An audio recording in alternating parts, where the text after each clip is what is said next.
We have a lot on the agenda today. Let me kick it off then with Cringe Corporate Speak. The Cringe Corporate Speak for today is open kimono. Mm-hmm. So if you want to be sexist and racist in 2 words, use that in the workplace. I have a physical reaction when I hear it in the workplace. It is something that I've heard my entire career. Oh. And I don't know if it's because I've been in manufacturing, heavy industrials, production, ops, like things. I don't know why, or I've just worked with a bunch of creepers. Shout out creepers. But that one just kind of, Okay, so for those that are thinking, what's that? You have had the pleasure of never hearing that in your career. Leigh, how do you tend to hear that in a sentence? It means real talk. Like, we got to be really open about something. Let's be transparent. I'm just going to lay all my cards out. I'm just going to put all the data on the table, right? So let's just get open kimono about this topic. You know what I mean? Or, hey, let's be open kimono. And it's just like permission to basically open up your shirt and get naked is what that is saying. I think the subject line I should have had is, I'm about to open your kimono. People would, or do you open my kimono? That is an alternative that can work. But Jamie, thoughts? I thankfully have never heard that. Really? Yes. Oh my gosh. Yes. I've thankfully never heard that. I'm happy for you. I just knowing who I am, I probably would have called the person out, be like, no, Bob, no. Yeah. Bob would say that. Yeah. Bob would say that. Yeah. It is a Bob thing, right? Yeah. Definitely, you may want to bring it to that person's attention, but it's really cringy. Like, it's just really cringy when you hear that in the workplace. Like you say, it's sexist, racist. And so the way I've heard it, I've also heard this in legal speak, like open kimono, of like a deal potentially. Like if someone's talking about a business deal, we're going to our point of when we give you cringe corporate speak, we'll try to give you an alternative unless it's so bad that we're just going to say, just move off that entirely.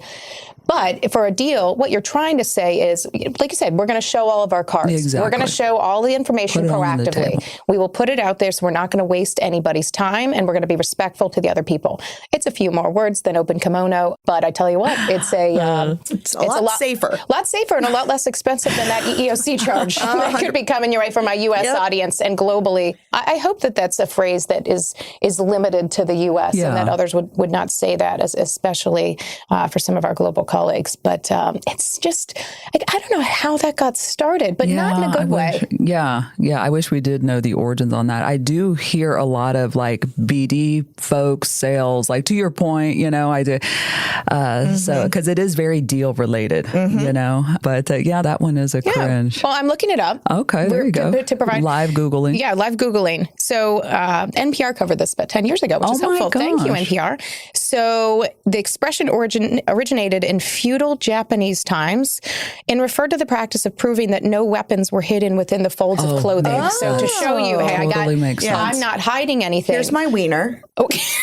Oh my God. Well, that's true. What are they wearing underneath? That's what I'm saying. Like, I have no weapons, but here's my wiener. I love when you do a Google search and it's, the Google. People also ask, number one question, is it okay to say open the kimono? No. It's not. These words are dripping with misogyny and racism. I will agree with you, Google. But helpful to know, but it's another thing, like in the workplace, like you're not in feudal times. Yeah. And so you don't need to say that about your business deal or your conversation. Yeah. And if you felt the need to, you could just go into a meeting and say, I have no weapons. Ashley, what do you have from a cringe speak perspective? I'll say yeehaw, because this not just because Leigh's from Texas, but because this week's cringe corporate speak is there's a new sheriff in town. Ooh. Cue the Spurs, cue the chaps, assless chaps. And where you tend to hear this is when a new leader comes either into an organization or over a team and is trying to disparage the prior leader and say, I'm here, things are going to be different, and set the tone that way. Have we heard this, ladies? Yes, for sure. Yes. You know what would be funny?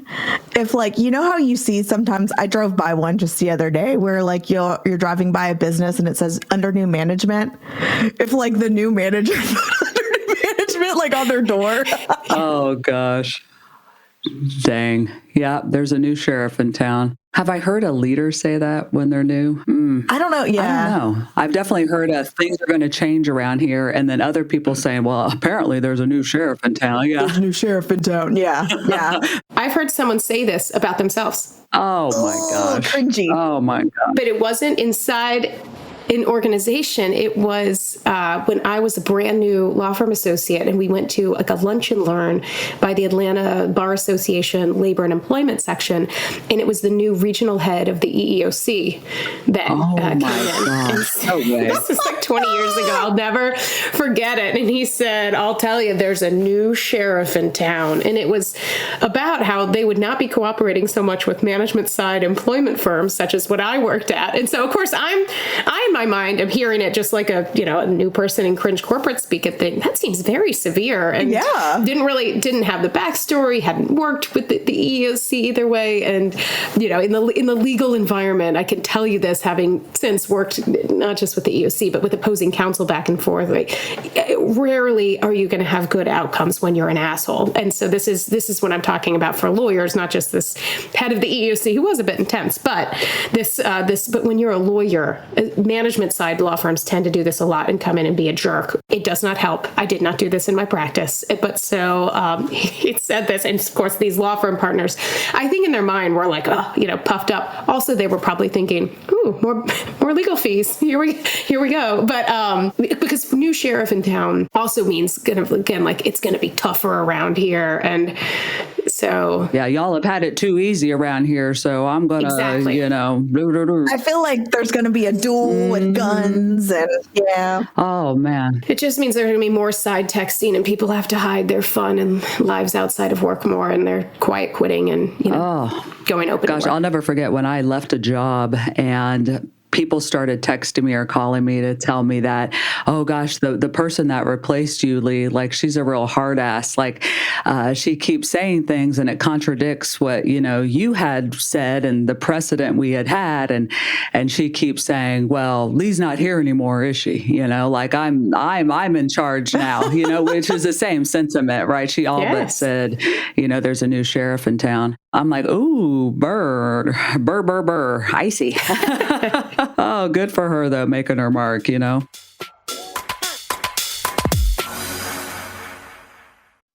you been putting off that trip because you're nervous about not speaking the language? Well, don't sweat it. Babbel's got your back. Start speaking a new language with confidence thanks to Babbel's conversation-based technique that quickly teaches you useful words and phrases about the things you actually talk about in the real world. There's over a dozen languages available to learn at your own pace, so you can achieve your goals with material tailored to your individual proficiency level, interest, time, and availability. I don't have any trips planned yet, but I've been learning Italian. I'm mostly Italian, and it is important for me to connect more deeply with my heritage by learning the language. It feels good to understand a little bit more about where I come from, and maybe all those words my mom would say in the kitchen. They were cuss words, by the way. But maybe one day I'll get to actually use those cuss words and what I've learned on Babbel in Italy itself. Handcrafted by over 200 language experts, Babbel's lessons are voiced by real native speakers and are built with science-backed cognitive tools like spaced repetition and interactive features to fit any learning style. Babbel's tips and tools for learning a new language are approachable and accessible. It's like having a private tutor right in my pocket. Staying motivated to learn a new language has actually never been easier thanks to real-time feedback, progress trackers, and handy visualizations. It's only 10 to 15 minutes a day on Babbel's mobile app or website. Studies from Yale and Michigan State and other leading universities continue to prove Babbel works. One study found that using Babbel for 15 hours is equivalent to a full semester at college. Yeah, that's incredible. With over 16 million subscriptions sold, Babbel's 14 award-winning language courses are backed by a 20-day money-back guarantee. So get talking with Babbel. I want you to learn another language, so I'm teaming up with Babbel to give you 55% off subscriptions, but it's only for our listeners at babbel.com/hrbesties. Get up to 55% off at babbel.com/hrbesties, spelled BABBEL.com/hrbesties, babbel.com/hrbesties. Rules and restrictions may apply. On average, you'll have to wait 31 days to see an OBGYN. And if you're dealing with an infection or outbreak, you know you need care fast. That's where Wisp comes in. Connect with a U.S. licensed provider online and pick up safe, effective treatment at your local pharmacy that same day. Plus, get birth control and more delivered in all 50 states. Take control with comprehensive sexual and reproductive care, all from your phone. Wisp. That's hellowisp.com. The waiting room can wait. Today, I present to you all the cringe corporate speak of out of pocket. And so how is this used if you've never heard of it? Let's say you're not going to be at work. Perhaps you're in a training. You're doing something else. Who knows? You are out of pocket for that day. What the fuck? I'm quiet vacationing. I'm out of pocket. I mean, I always envision someone sticking out of the breast pocket. Wow, I did not go there. I was thinking that cute little pocket on the jeans that seems useless. So yeah, also cute. I was thinking like the boob pocket. Well, you're in a boob pocket? The chest pocket, whatever. I'm stuck on my button-up shirt from my flu shot. But just thinking of that, poking the head over, like my mom when I was growing up on my lunch bag every day, she drove the little character from I think the 60s. I can't remember the name, but holding a sign with the nose sticking over in the hands like that. She would write that and write a note every day on my little brown lunch bag. And so I think about the leader poking out of the pocket just like that. So that's you in the pocket, right? It's me in the pocket. Yeah. And so when you're out of pocket, you escape and you flee corporate America's little jeans pocket for the day. For me, it is cringy. I don't think I say that. Yeah. That's not a thing. Oh, God. For me. What if I have? Well, I'm sure you have before. If someone says that, then, it kind of goes around and culturally some businesses or teams or whatever. I'm going to be out of pocket. I've said it. I've said it, but I had some Gen Z colleagues when I was doing some consulting work. I said, I'm going to be out of pocket. And they had an intervention with me on our next meeting. And they were like, I don't think you know what that means. And I was like, no, kids, I know exactly what I'm talking about. But they're like, no, you said out of pocket. And we looked, and I guess that can mean out of office. But you should just say out of office for that, because out of pocket nowadays really means you're acting crazy. Off the rails, off the chains. Yeah. I was like, no, it doesn't. It already had a meeting. And so find something else for that to say. But you'll just know, and we'll put this in our newsletter of the discussion questions, because I do think this one is, I don't know if it's a generational divide. They thought it might be a geographical divide. So they were asking other people. They're like, I say it to my kids, you're acting out of pocket. Yeah. When they're acting up. I've never heard that. Really? Oh, no. Huh. And see, I've never liked out of pocket, meaning out of office or not working that day or whatever. Because to me, that then symbolizes I'm typically in a pocket of oppression in America. You see what I'm saying? I'm being held in someo's crotch pocket. I'm held captive. You know what I'm saying? Yeah, I'm literally in the shithole. Yes, it just feels ick. Gives me the ick. Oh my gosh. So my cringe corporate speak for today is right size. And where you tend to hear right size is in a layoff announcement. And an organization, again, we've talked about this in our layoff episode, they never want to call the layoff. So sometimes they will call it a right size. And that feels very, very wrong to really everybody. The people who have been laid off and the people who are staying, who were like, well, now I feel especially guilty that I'm right and they're not. And so it's a very callous way of saying, our numbers were off and we're going to make decisions and people are going to lose their jobs. But we'll call it right size. So have you all heard this, Leigh? Absolutely. Yeah. Absolutely. Yep. And that's exactly it too, right? It's what you said. Like, oh, we were so wrong before.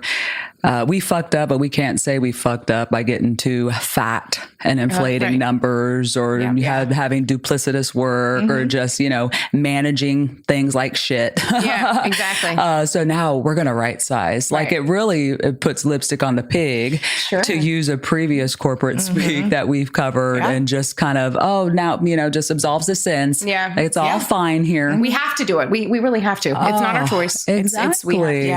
Jamie? Yeah, I've heard it in that very sense of like a layoff. Yeah. Just now we're right. Now things are good. Just because we got rid of all those people. Just call it a layoff. Say this is it. You recognize this. But don't make. So we were wrong size before. Exactly. Right. Okay. Don't make people feel worse on the way out. That's it. That's the thing. So yes, right size. If we can just do away with that term entirely, I know, we'd at least make we'd move the needle slightly in our corporate world. What about fun size? I am fun sized. Yeah, I say it because if I'm short. Yeah, say fun size. Y'all call yourselves fun size. Fun size. Oh, that's fun cute. Size. Yeah. Like I can just pop you in my mouth. Yeah. Oh, that's cute. Put you in my pocket. Yeah, that's right. Just Here we are. Candy That's bar. cute. Fun size. Taking out. That's it. So I'm king size. What the hell am I? Queen size. Big old Queen thing. size. Queen size. Yes. Oh, yes. damn. Okay. So our cringy corporate speak today is too many balls in the air. How do you tend to hear this cringe speak? Yeah, like I've got too much going on. Yeah. I've got too many balls in the air. Why am I doing the hand motion? Because you're juggling. That's what it means. Juggling. Can you guys juggle? Too many balls in the air. Yeah, I can juggle. You can juggle. I saw you juggle last night. You saw me juggle in the ball pit. Yeah, in the ball pit. Yeah, but not well, honestly. But side note, I learned to juggle in like fourth grade gym class. That was a lesson in there? Yes. As well as square dancing, of course. But. I do. Exactly. But no, I'm not kidding. We God first forbid we learned how to do our taxes. I know. Oh, gosh, let's do square dance. I learned with scarves first. Yes. And then I learned with scarves and but I learned at clown camp, and that's the difference. Yeah, she's professionally trained, is what you're saying. You just went public. I didn't perfect the unicycle. Tennessee public school. Kentucky was right there with you, friend. Clown presence. So let's try to sneak that into today's episode. All right. Too many balls in the air. That's what it is, right? It's all about juggling stuff is what that means. You got too much going on. I know, because you can just say, I have a lot going on. I need to figure out how to prioritize and if there's anything that I can actually move off. Yeah. See, that's a little long, right? So now I do see why maybe we say, that was like 4 lines. You're like listening. I know. You only have so much time with your boss. You're not wrong. You're not wrong. Exactly. Instead, you could just go and do this cringy like juggle movement with your head. People know, but if someone saw, I'd probably understand even with that motion alone. Someone like, I'm busy. Can you help me? And you're doing the juggle hands. I'm fucked. I'm like, leave me alone. I've got too many balls. As the temps start rising, I have an urge to refresh my closet. I might be a slightly different size than I was last summer, or just want a new bathing suit or some cute new things. But I don't want to waste money on something I'll just wear once or just for one season. Quince has changed that. Quince's clothes are timeless, lightweight, and far more elevated than anything else at their price. It finally feels like my wardrobe can match my standards. They have 100% European linen shorts, dresses from $30, and super cute luxe swimwear. And the best part is that everything with Quince is half the cost of similar brands because they work with top artisans and cut out the middlemen to give you luxury without the markup. Now, I just got a cute green suitcase for my girls' trip this summer, and now I'm looking at all the options at Quince to fill it up. Give your summer closet an upgrade with Quince. Go to quince.com/HRBesties for free shipping on your order and 365-day returns. That's QUINCE.com/HRBesties to get free shipping and 365-day returns. It's quince.com/HRBesties. Your day-to-day job in HR is tough enough. From employee drama to laws changing faster than I can finish my morning coffee to the never-ending pile of contracts and policies to be written, there's always something pulling us in different directions. And with tight resources and constant pressure, keeping up isn't easy. Enter GPGIA, your new best friend. Sorry, other besties. The trusted global HR agent, Gia, delivers instant answers. Need help with employment laws or benefits? Gia's got your back and gives you immediate guidance in 50 countries and all 50 U.S. states. If your hiring, onboarding, and other HR processes feel like diving into an admin abyss, Gia can streamline them and help you avoid costly mistakes. Got a tricky HR challenge? Gia thinks like a lawyer, answering complex questions with expert-backed insights quickly.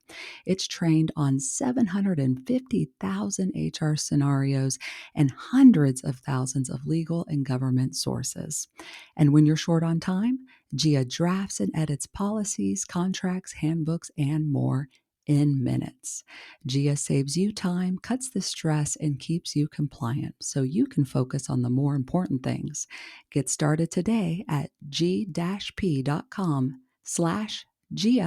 G-I-A, g-p.com/Gia.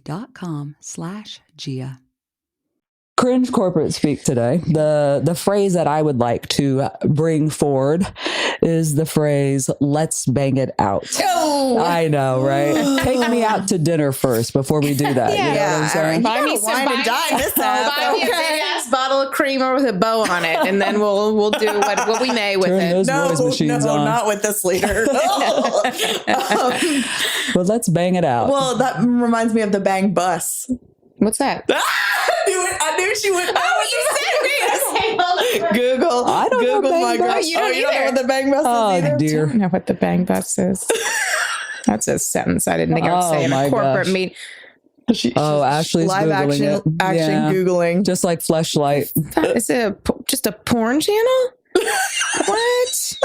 I think all this. One of the Google results is Bang Bros. A long time ago in a bang bus, far, far away. Yeah. And the away part of that. I don't want to. They used to bang in a bus. Who? The Bang Bros. Well, on here it gives some. Assume they're not their real names. What? Did you watch this? Okay, I won't make you answer that. Leigh and I clearly didn't. Yeah, no, I don't feel this is mainstream, this one. No. I think the Fleshlight is. I don't think come on. Bang Bus is a thing. Please don't DM me. Yeah, I get enough stuff. but I don't. Real quiet when I was like, have you watched that? Like, I know. Okay. How would I know about it? I know. I did not know what the Bang Bus says. I'm good. But I can see leaders saying that, like, let's put this on the Bang Bus. And like, Do they say that? Well, no, I can see that. I was like, wait, who? I will now. I have heard let's bang it out. And then I've had other females come that are like, is that appropriate? I'm like, it's not appropriate. No, and it's not appropriate. It doesn't feel right. Yeah. No. Unless he's hot, but whatever. Bang it out. Yeah, but that one is one of those kind of ick. Yeah. Right? I mean, that is like the I definition don't of want to think cringe about there. banging anything out. Yeah, let's There's just the bang it out. jarring, like, Yeah, you know. yeah. Let's just work on it. yeah, yes. Let's knock it out, maybe. Very recently, I went to my father's retirement party, and he retired after he started work at PNC Bank 45 years ago. Shout out. He had started literally in the mailroom working nights, basically check room working nights. But anyway, they were like, let's finish it off by saying, let's get to work. And I'm like, what do you mean? He's like, he always ended his meetings and he said, let's get to work. And I was very delighted that my dad's retirement party, nobody said he finished things by saying, Oh my God. So the point is, so from Papa manager method, you can then let's get to work is a perfectly accessible that will end you not in HR's office. Just say, let's get to work. Yeah. Yeah. I don't think I've had to counsel anybody on that though. I have. I haven't, but I've definitely heard it. And I'm like, no, hard stop.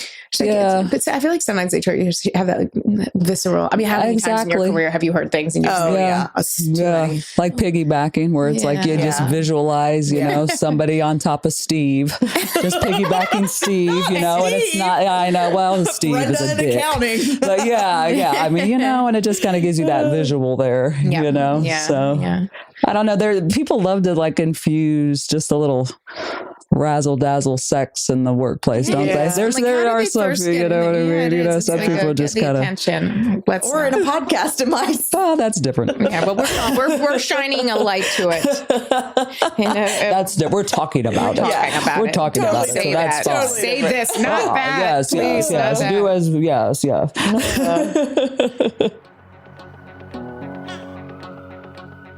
So if I may, I would love to share some cringe corporate speak. And that speak is more to come.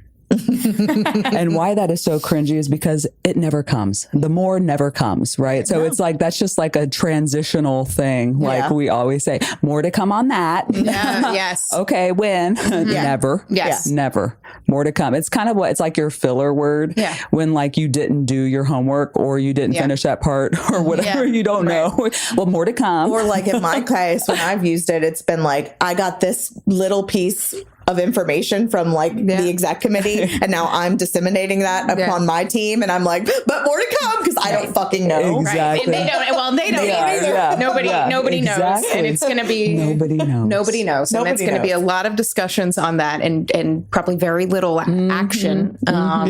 But it feels great to be able to deliver some piece of information and at least put that whiff out. Exactly. It will come. I like there's that. more to come. Yeah, because I mean, it does kind of sound shitty to be like, I don't know shit. Okay. Yeah. But you know what? I don't know nothing. I don't think it does. I think if you have someone into like either, well, I don't know. I say that. Yeah, like me to my team, I do. Well, that's the thing. I'll be like, sorry, I don't fucking know.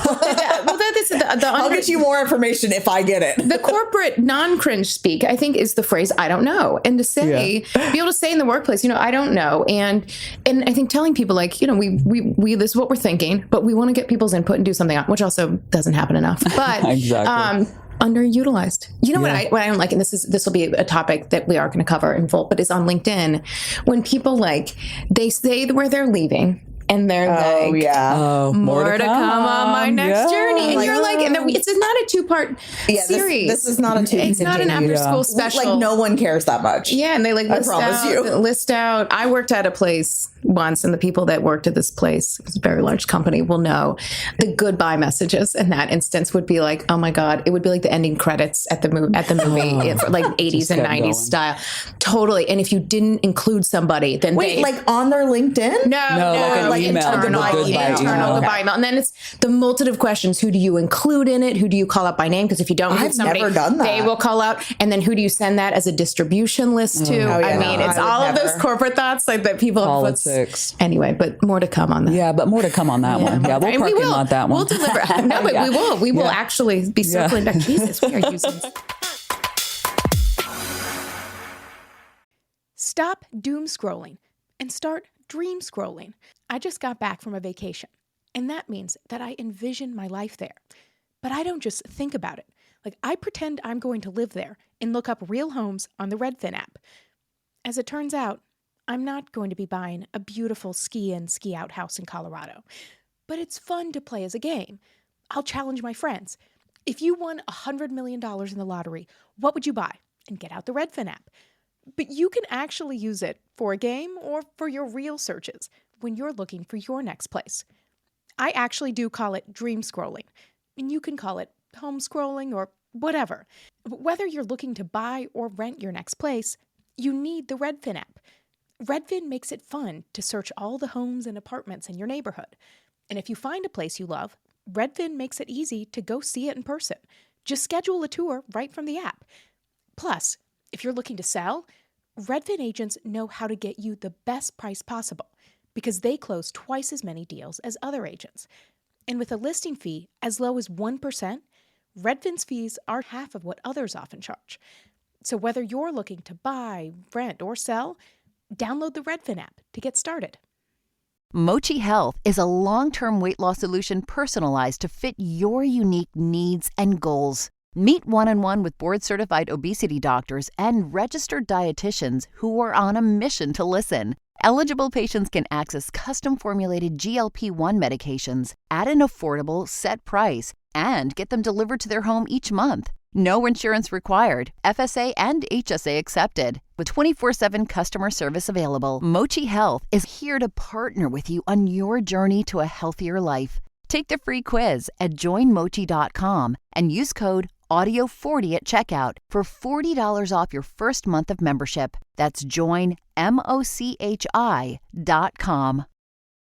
My cringe corporate speak is executive presence. Yeah, no. What that tends to mean is when people are talking about someone in a promotion or, oh, there's this person and they have a great executive presence. And what that can mean is like probably Leigh, like a little bit, like maybe taller. So I don't have that. Maybe a bit of a deeper voice, but like a level of confidence. Gorgeous. Sorry.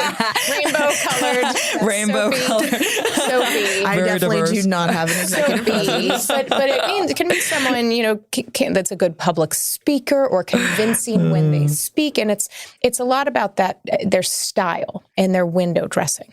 Another word you hear sometimes is gravitas. Like, they have this, that people believe, what they say. And so you coach people like, to move up, you need to have executive presence. And what I would say is if people, no matter what you're doing, wherever you want to be on the organizational ladder, it is good to have communication skills and a thought process and, be able to add value. But this thing of executive presence and gravitas, the problem that I have with it is that it does tend to skew male. And it tends to favor some really superficial characteristics that can mask actual substance underneath. And it can make it hard for introverts or people that have really strong skill sets from feeling like, well, I can't get up and be commanding like this person. So, my future's, effed here. So thoughts? Yeah. Well, I had a leader use executive presence once, and I called them on it because I knew that, quite frankly, they were racist.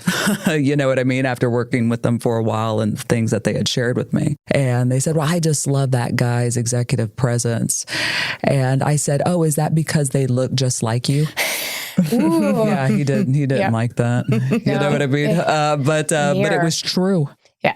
And we know that like hires like, right? But he was kind of like, of course, here you go again, but there's a lot of that in that as well. So it's kind of anyone who doesn't fit the social mores or the stereotypes of a leader, they don't have executive presence, right? Yeah. And the person that's typically saying that is someone that, of course, has this vision, like we all do. We all have biases, right? But they have this vision in their head from all of their experiences and background of what a leader should look like and be like, and they try to fit it in that box. You know what I mean? So it's like, oh, well, they don't have the executive presence. Well, sometimes what they're saying is, well, I've never seen a leader that looks like them. Exactly. Like, what does that even mean to you? Yeah. So I don't think that's going to work. Yeah. It's like, wait, what? So that's how I've seen that unfortunately play out in the workplace when, people use that term executive presence. It's not always for good. No. I definitely have more of a clownal presence. Clownal? Like I'm a class clown, Oh. Kind of like That's the clown in the workplace. Yeah, like I just made it up. I love it, actually. 100% a personality. But you have a really, really incredibly strong skill set as well. That is a benefit. I know. Well, really. Well, that's cool then. I'm sure no one knows that though. I'll tell you. Jamie gets, I bring the circus. Jamie gets jobs because people she's worked with are like, come with me. Come with me. I need you. And you'll see. Really long. Yeah. But I like that. So there's executive presence now and clownal presence. I just made that up. So. Yeah, I love that actually. Hashtag. That's a TikTok. But I get it is like, I think there's a lot of stereotypes that people need to get in front of this stuffy boardroom and have these, this puff edges. But I think when the way people talk and the more real talk, it's the same behind all this corporate cringe. Double click, like this tech focused, tech stack. Like what tech stack do you what fucking software do you what software makes your job easier? Oh, what tech stack are you like? People do it to try to sound like you're like, add a couple zeros behind your worth or your company name. But when you have people that just shoot at you straight and they're not using the big words and they're not, they're humble and they have a real touch with people. I'd rather hear from people like that all of the time. And I think one of the gaps is that people don't get opportunities. They're expected at some point when you rise to start doing presentations, and it's really hard to do that. And so valuing more real talk and people's personalities rather than stuffing them into this, mold is, I think, is more 2024. Yeah. Yeah. No, that's totally out. I mean, I just hate how it becomes so homogenous. Right. We've seen that in our boards, some of our boards, and, our C-suite leaders, it's just groupthink. Yeah. It's just cookie cutter. Yeah. And like, even when you just say executive presence, it just gives me like good old boy vibes. Mm-hmm. And that's literally what my head goes to. Yeah. All right. Ugh. That's it. Let's not say that. Ugh. I know. What could we say? Clownal presence. I'm going to change my LinkedIn, Clownal presence. Clownal presence. Chief clown officer. Yeah. Oh, chief clown officer. Well, I am chief meme officer. I know. That's our job. We know. We see you at the top of the org chart. That's what you are. Our you're our CMO. C-suite. CMO. Jamie, what do you got? Ducks in a row. Oh, quack, quack. So it's definitely cute. It is. It's cute. It's still a little cringy though when I hear it. When you hear like a grown man say, "Let's get our ducks in a row." I'm like, oh. You think of little ones waddling around. Oh, this one keeps going in circles. Come on, you. This is definitely a palate cleanser. Yeah, I feel from our water cooler talk. But Ashley, I think you said you brought up the origins of it. Yeah, when we were talking about this, you were talking before the meeting, so of course I was on my phone looking up other things. Of course. But the origin does date back to the late 19th century when it was used in the world of fairground shooting galleries. Was the main origin. And some other people have said, oh, it's also like a mama duck leading their ducks. But I love those fairground shooting galleries because I like the ones now, not with, I guess, not with those things, but bullets, but with water where you do, because being from Kentucky, I like the ones that are a horse race. And, it's 2 or more people and you're always looking for more people to join at the fair because then your prize will be bigger when you win, if you win, when you win. And so I love those games, but I like that origin. Oh, that is cute. And I can see it, right? Like the image is there. So the cute little ducks. And at least this cringe corporate speak is precious. Yes. It is fresh. It's cute. And I've definitely used it. Yeah. Let's get our ducks in a row, people. Yeah. Yeah, let's get our shit together. People give you that advice if you're speaking and they say, imagine people in their underwear. That's never worked for me whatsoever. It just makes me giggle, like, ooh, make a cringe face. But if you imagine your leaders saying, let's get their ducks in the row, and like all your leaders playing like Duck, Duck, Goose or something like that, that can humanize. So if you're nervous to talk to the board or you're anybody at work, your VP, district manager, just imagine them sitting around playing Duck, Duck, Goose, and that can ease the nerves. Yeah, so we'll allow this one, right? Or no? I mean, this one's cute, I'm okay with this one. Yeah, it's cute. Yeah, everyone work this in today if you can. It's cute. Let's get our ducks in a row. Come on, people.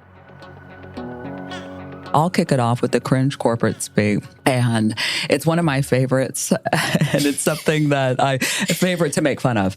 I've got several TikToks on this that went viral, but it's we're like family here. We are like family here. Now, if you are interviewing with somebody and they pull out the F word, which is family, run. Just absolutely run, because that is going to be a workplace that lacks accountability, that probably doesn't have defined roles and responsibilities, and they are going to exploit and gaslight the fuck out of you. And I'm sorry, they just are. Facts. Hashtag facts. Yeah, just put it in the job posting. Yeah. So just put it in there so you can like family here. You can send the red flag right away. Exactly. Yeah, put it at the top.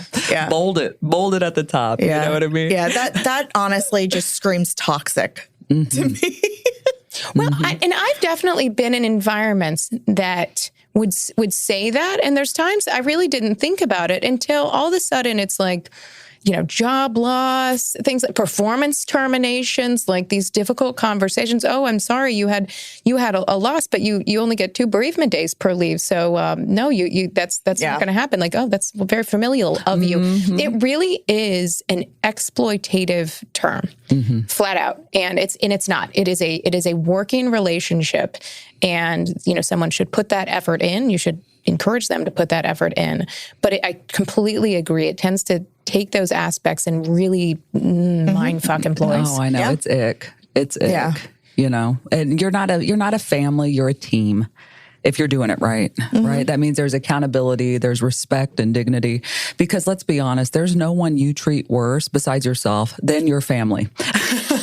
Because you're so close to them, and because you can, they're going to maybe love you anyway. I mean, but that's just how it is. You're in close quarters with somebody, you're your real authentic self, like hardcore, sometimes gross in some ways with those people. And so you do not want that in the workplace.